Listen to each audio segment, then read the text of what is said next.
It was bloody. The premier of the Western region taken out. Premier of the Northern region taken out. The Prime Minister, Tafawa Balewa, taken out. Michael Okpara left standing. Was it an Igbo coup? No, it was not an Igbo coup. It was not. And the answer is self-evident. Among the majors that carried out that coup, a principal actor was Major Adewale Ademoyega, a graduate of history from the University of London.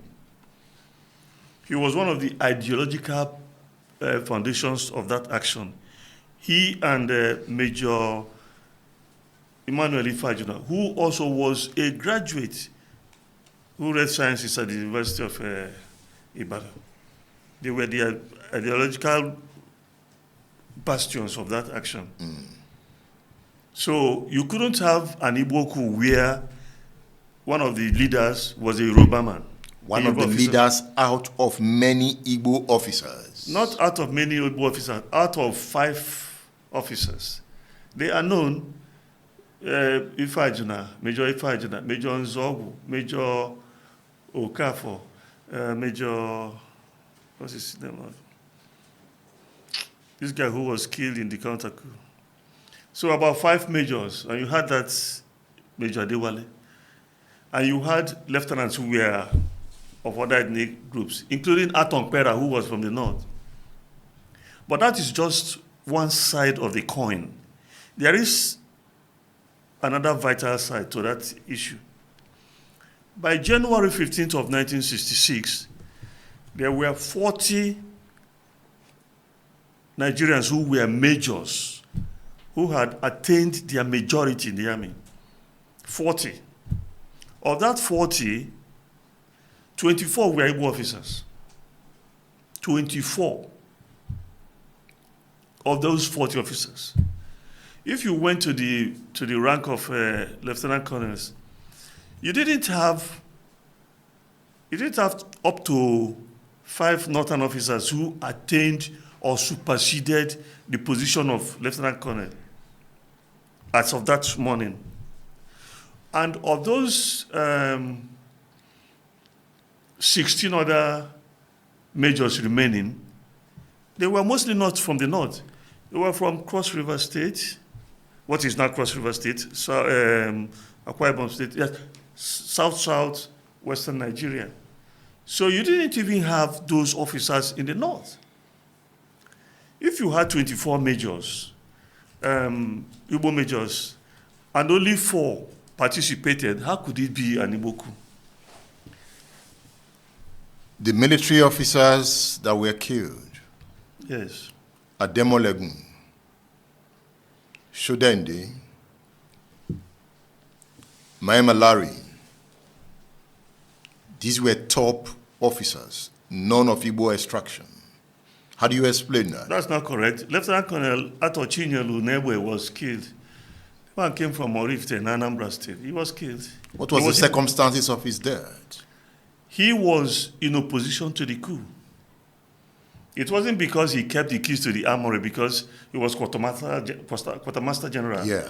And it's not the job of a quartermaster general to keep the armory, the key to the armory. He was killed because he was opposed to that coup. He was pure Igbo blood from the current Anambra State. So it is not true to say that no Igbo officer was killed. Lieutenant Colonel Ato Chinyelu Unebe, he was killed. He was classmates with Yakubu Gowon. In fact, Yakubu Gowon was his best man during his wedding. They were friends. But looking at the numbers, just one Igbo officer. You are talking about percentages now. One Igbo officer, a life is too much to be taken. To even if you want to start from the basic point, I couldn't possibly support the taking of any life because I can't create one. But once it happened, it happened. You cannot deny that an Igbo officer was killed because it was only one person killed. Do you understand? And also, when you check about the The northern officers who were killed. No Fulani officer was killed. Yes. No Hausa officer was killed.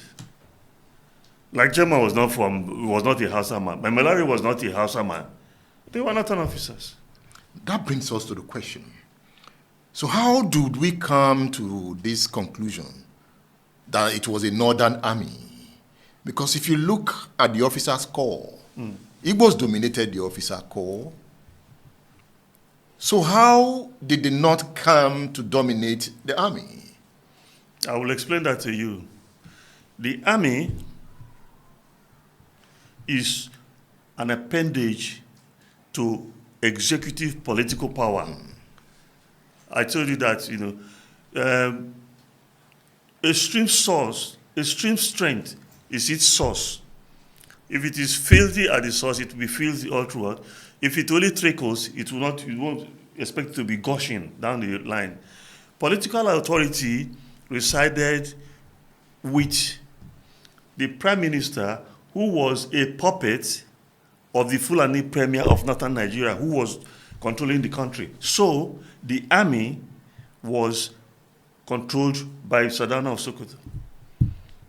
That is why they had that dominance. Before the coming of the Saudana, Igbo officers dominated the army. They right? dominated the army in the officer corps. They didn't dominate in other ranks. No, they didn't.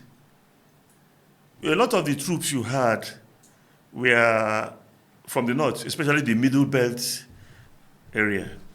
That's where you had all those recruit private, lance corporal, sergeants.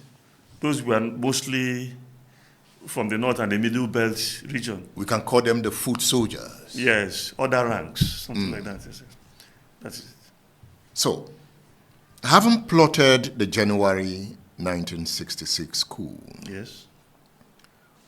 you needed Igbo officers to counter it. Ironsi and the like of Njoku and Ojuku countered Nzogo and Co. Yes. Yet, some will still argue it was an Igbo coup. If it was an Igbo coup, how did Igbo officers counter it? Yes, you see, your question is fundamental, and I have to use it to explain certain things. The south of this country, especially my own Igbo people, don't seem to understand the power of propaganda, even though the doing of Nigerian journalism was Azikiwe. We seem not to understand it. What they did in the north was to establish what they called the Northern Historical Society.